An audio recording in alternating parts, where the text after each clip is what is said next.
সেই সময় 2020 সালে ভারতবর্ষ এবং চীন সীমান্তে এমন কি ঘটনা ঘটেছিল যেটা নিয়ে আমেরিকার সেনেটাররা 5 বছর পর আবার কথা তুলছে।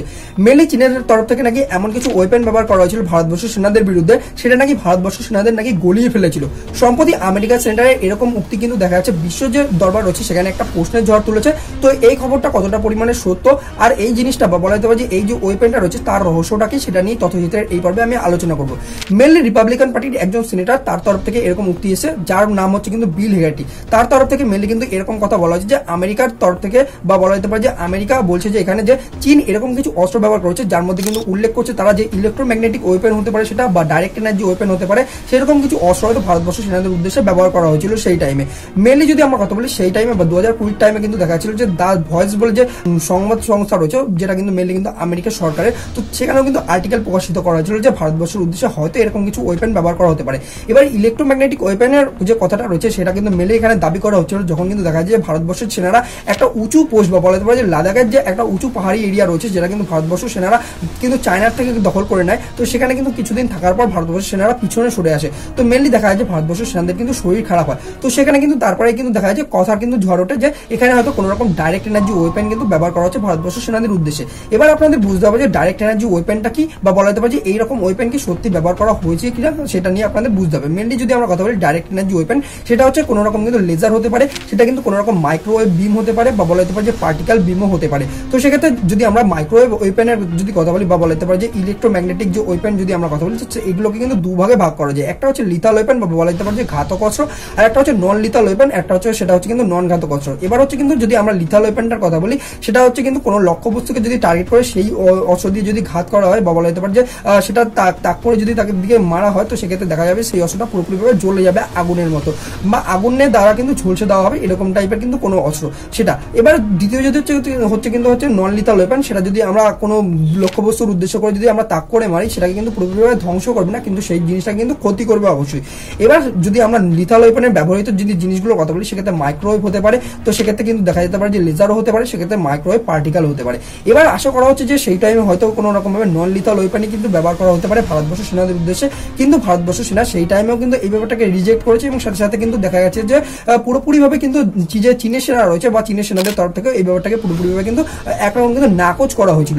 তো এই যে ব্যাপারটা যেটা রয়েছে সেটা কিন্তু আমেরিকার যে সেনেটাররা সেই টাইমে বলছিল বা বর্তমানে যে আমেরিকার সেনেটার বলছে সেটা কিন্তু আমেরিকার কোনো কিন্তু যে নিউজ এজেন্সি রয়েছে বা বলা যেতে পারে যে সেখানে কিন্তু পাবলিশ হয়েছিল, কিন্তু কোনো রকম যে ইন্টেলিজেন্স এজেন্সি রয়েছে তারা কিন্তু দাবি করে কিন্তু সেটা পাবলিশ করেনি কোনো রকম ভাবে। তো পুরো ব্যাপারটাই একরকম কিন্তু রাজনৈতিক ব্যাপার আর একটা হচ্ছে সাইকোলজিক গেম। তো সেই টাইমে কিন্তু দেখা যাচ্ছিল 2020 সালে ভারতবর্ষের যখন যুদ্ধ চলছিল তখন একটা সাইকোলজিক কিন্তু ওয়ারফেয়ার কিন্তু চলছিল বা বলা যেতে পারে যে মেন্টালি একটা কিন্তু গেম চলছিল।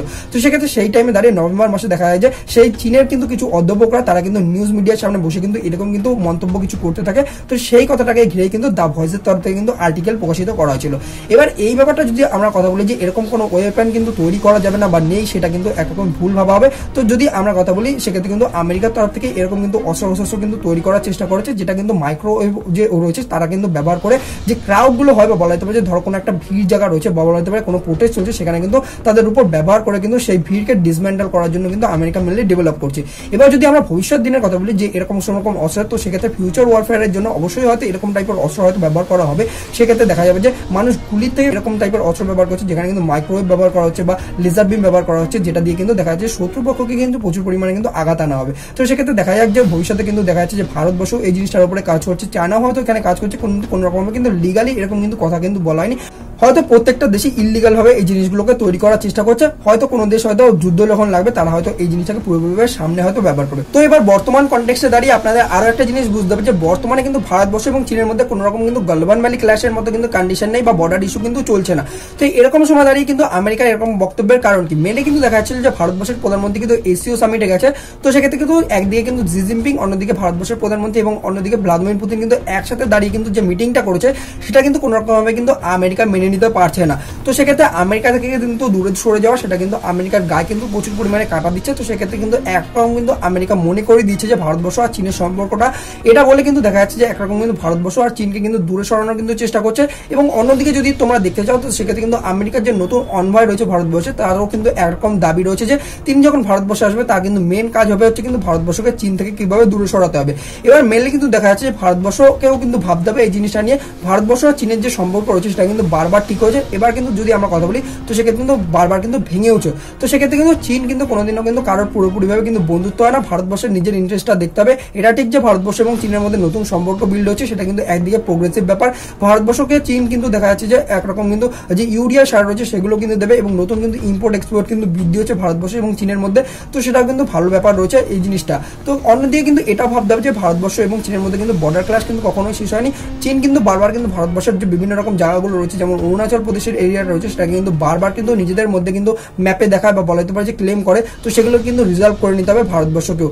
তো এটা নিয়ে আপনাদের কি মতামত রয়েছে অবশ্যই আপনারা কমেন্ট বক্সে জানাবেন যে ভবিষ্যতে এরকম জিনিস তৈরি হতে পারে কিনা, বা এটা নিয়ে আপনাদের কি মতামত রয়েছে যে এরকম জিনিস তৈরি করা উচিত কিনা। তো এটা নিয়ে আপনারা অবশ্যই কমেন্ট বক্সে লিখবেন। আর এরকম যদি আপনারা রেগুলার জিওপলিটিক্স সম্পর্কিত তথ্য পেতে চান বা খবর পেতে চান, তাহলে অবশ্যই তথ্যটাকে ইউটিউবে সাবস্ক্রাইব করে রাখবেন।